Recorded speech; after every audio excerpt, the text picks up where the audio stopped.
Hi guys! So may part 2 tayo on how to make Whippit frosting. Actually, yung nadagdag lang naman dito is yung water and ice, but the rest is same ingredients and same procedures.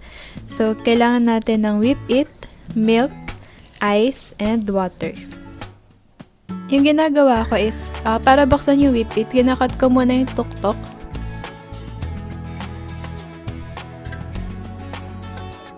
Then, yung magkabilang gilid naman.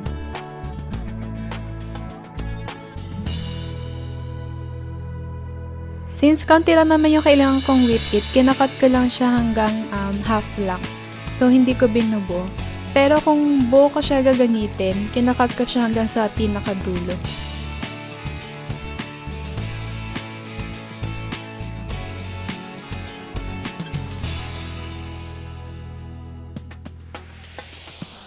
Tapos para kunin yung Whippit naman, gumagamit ako ng rubber spatula. So, any spatula would do. Ayan. So, kumukuha lang ako ng konti. So, for 6x3 na cake, ang magagamit is 300 grams of Whippit. So, yung recipes ilalagay ko na rin sa description box below. So, kaya advisable din na rubber spatula para madali nyong ma-scrape yung mga nasa gilid-gilid or yung nasa packaging para walang masayang na Whippit.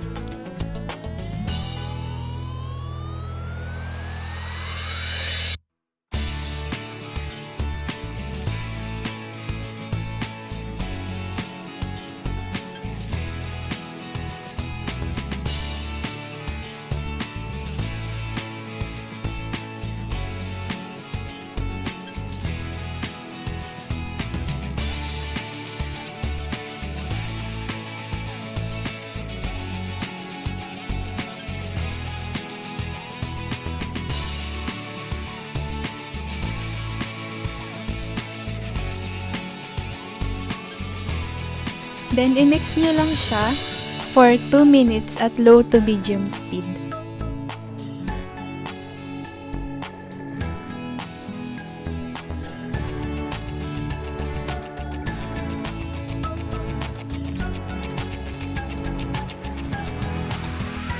Habang nagmi-mix yan, maganda na i-scrape nyo rin yung gilid para i-make sure nyo na yung mga unbeaten Whippit is ma-mix talaga siya.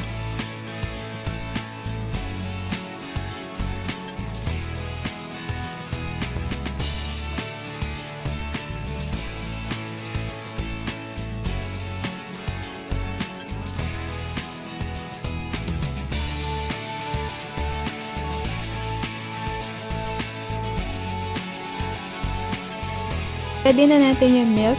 So, for this recipe, kailangan natin ng 1/8 cups of milk. So, cold milk to. Yung ibang ginagamit nila is pure water lang. So, cold water. Ako kasi mix ako of water and milk. Then, kailangan natin ng cold water. So, ang ginagawa ko is nilalagyan ko siya mismo ng ice.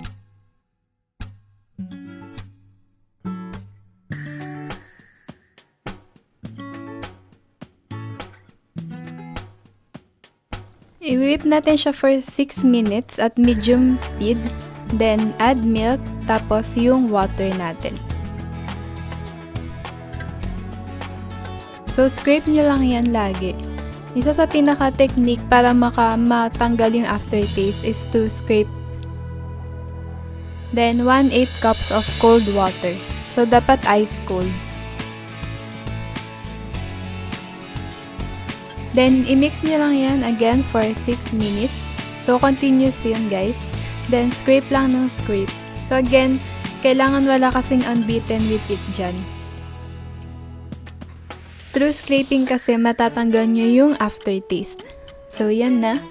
Hintayin lang natin matapos yung 6 minutes. Then, kung gusto nyo pala ng stiff, yung tipong pang piping yung icing nyo, gamit lang kayo ng less liquid lang.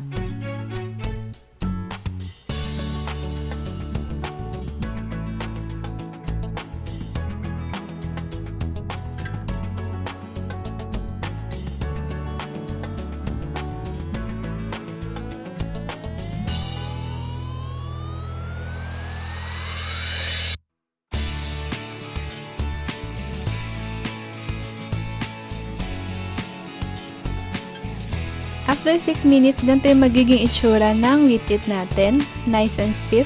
Kailangan wala siyang unbeaten Whippit. Kung meron pa, i-mix nyo lang ulit siya. So, para naman i-store yung mga unused Whippit natin, kailangan lang natin ng cling wrap.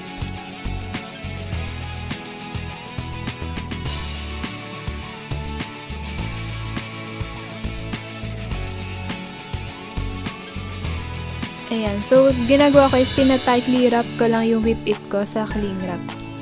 Tapos, ini-store ka lang siya at room temperature.